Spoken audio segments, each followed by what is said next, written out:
Welcome back, Warriors. Back with another episode of Vigor Warriors 2. And we're back. I'm sitting here kind of waiting for something. And we're going to talk about another great topic that someone asked me about. And this one's going to be called Marriage for You? Question mark. So before we do that, go ahead and subscribe, like, comment. As I'm doing with this one, I take a lot of comments that I get from you guys, my viewers, great viewers that are participating, and also getting people from classes that I teach and talking about communication ideas and just interpersonal psychology type of things going on and things that can kind of help benefit you. I think the key is no matter what age you're at, to look at the thing that focusing on what is better in the long run for your health, wealth, spiritual type growth, those type of things. So, marriage for you. So obviously I'm looking at this from a different perspective only because I'm basically been married almost 30 years. And,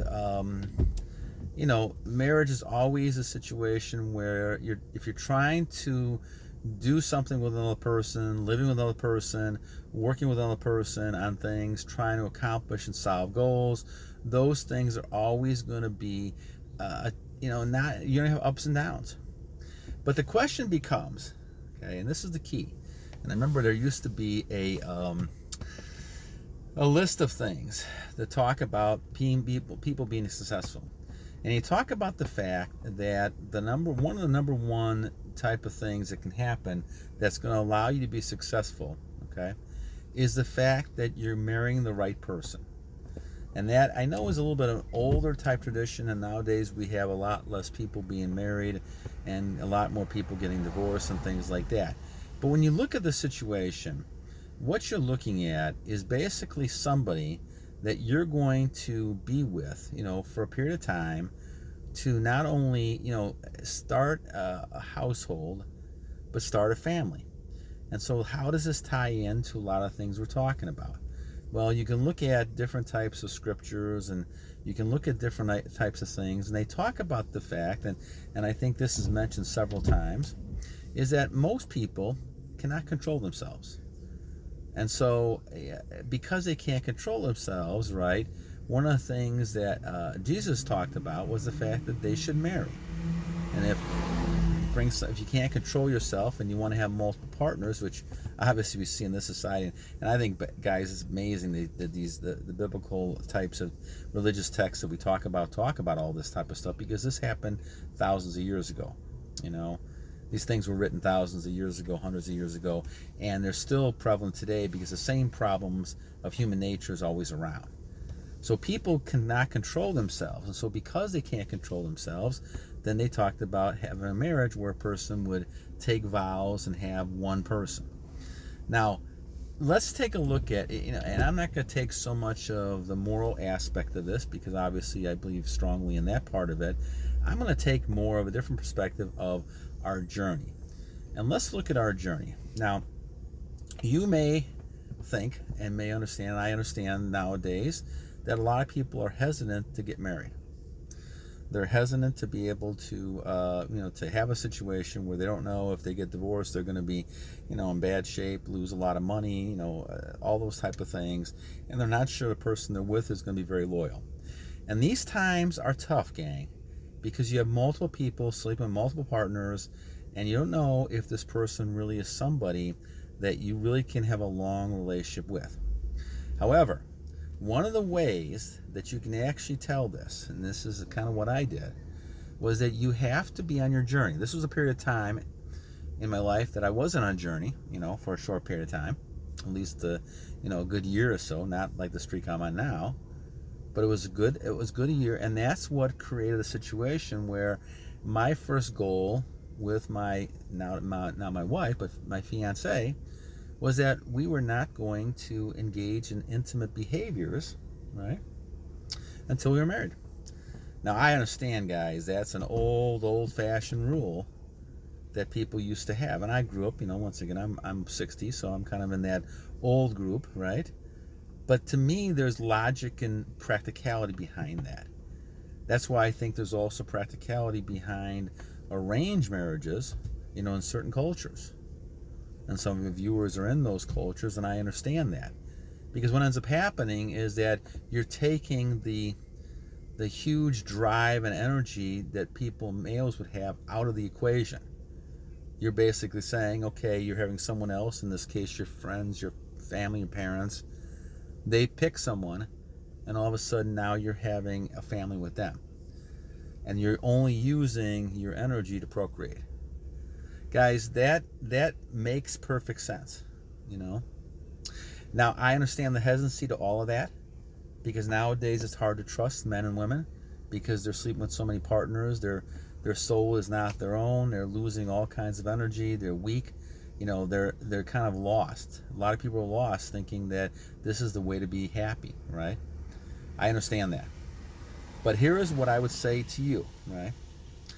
I waited until I was 30 years old to get married. Because I waited, and even though I had relapses at times, right, I still only had one person.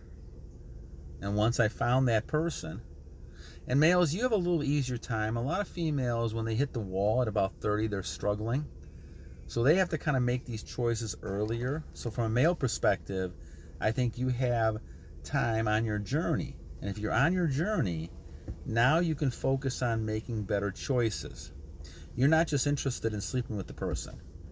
You're more interested in having a longer term relationship. And the thing that is important with, like, my wife and I, is that we became friends during all that period of time. Because even though we were attracted to each other, of course, we did not move on any of that.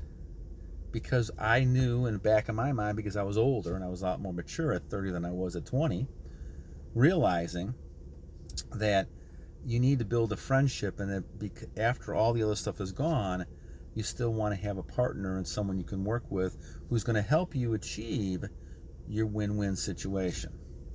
So I would say that for those who are thinking about it and saying, no way, I can't do this, your journey will help you identify whether or not you should do this or not. Because your journey will give you those kind of ideas and tell you, okay, I have a lot more self-control. Let's see if I can find that person who has the type of values I want, the type of ideas I want, to be able to kind of settle down. When you take the sex out of the equation, intimacy out of the equation, it's a whole different situation. Relationships burn out, in my opinion, so fast. I've seen this so many times over the years.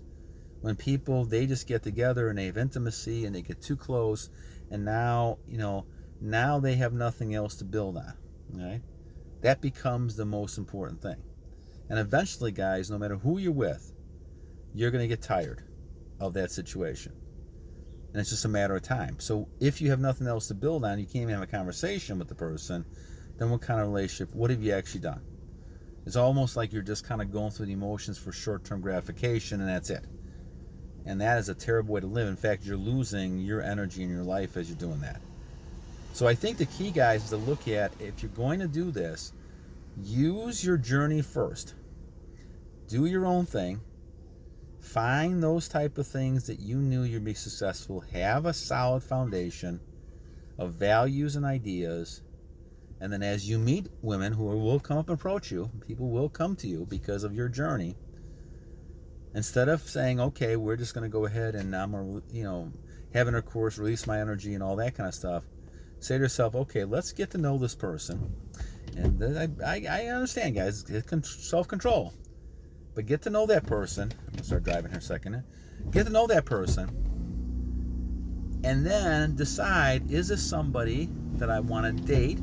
Is this person going to go ahead and do these things? And we've talked about cutting out the BS. We've talked about, no contact rule, those things. Those are things that you need to use when it comes to figuring out, is this person somebody that I really want to spend some time with?